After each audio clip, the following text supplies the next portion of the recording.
Life insurance کرانے کا شرعی حکم فقہا نے کیا نقل کیا ہے؟ کیا لائف انشورنس کرانے کی اجازت شریعت میں ہے یا نہیں؟ فقہا کی عبارات اور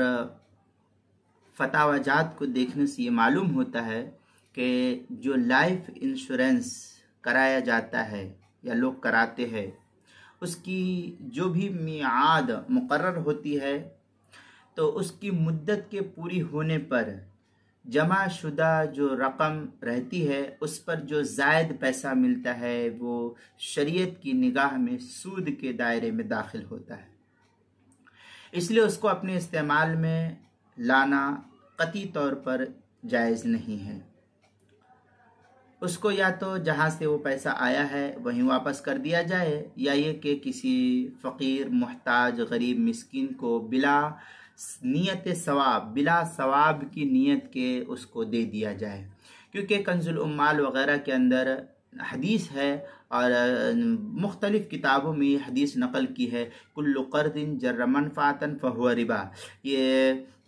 طبرانی میں بھی ہے، اعلاء السنن کے اندر بھی ہے، اور کنز العمال الدین والسلم کے تحت جو ہے نقل کیا، جو دارالکتب العلمیہ بیروت کا چھپا ہوا نسخہ، اس کے 6 جلد صفحہ 99، حدیث نمبر 15512، جامع الاحادیث الکبیر للسیوطی کی 6 جلد صفحہ 438، حدیث نمبر 15821 ہے۔ اس کے تحت صاحب بزل نے، مولانا خلیل احمد سہارنپوری رحمۃ اللہ علیہ نے بھی بڑی تفصیل سے اس کو نقل کیا ہے۔ صرح الفقہاء بأن من اکتسب مالا بغیر حق کے تحت جو ہے نقل کیا ہے بذل المجہود، کتاب الطہارہ، باب فرض الوضوء، جو سہارنپور کا چھپا ہوا نسخہ ہے، ہندی نسخہ، اس کی پہلی جلد صفحہ 37 پر، جو دارالبشائر الاسلامیہ بیروت کا چھپا ہوا نسخہ، اس کی پہلی جلد صفحہ 359، حدیث نمبر 59 کے تحت نقل کیا ہے۔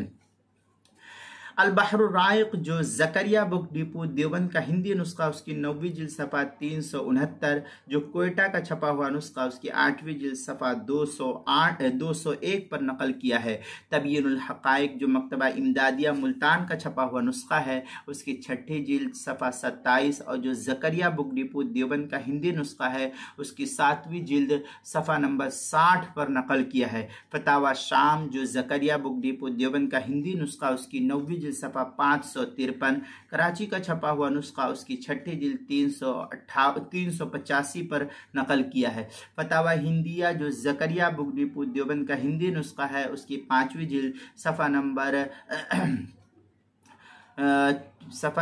449 پر نقل کیا ہے، اور جدید چھپا ہوا نسخہ، اس کی 5ویں جلد صفحہ 404 پر اس کو نقل کیا ہے۔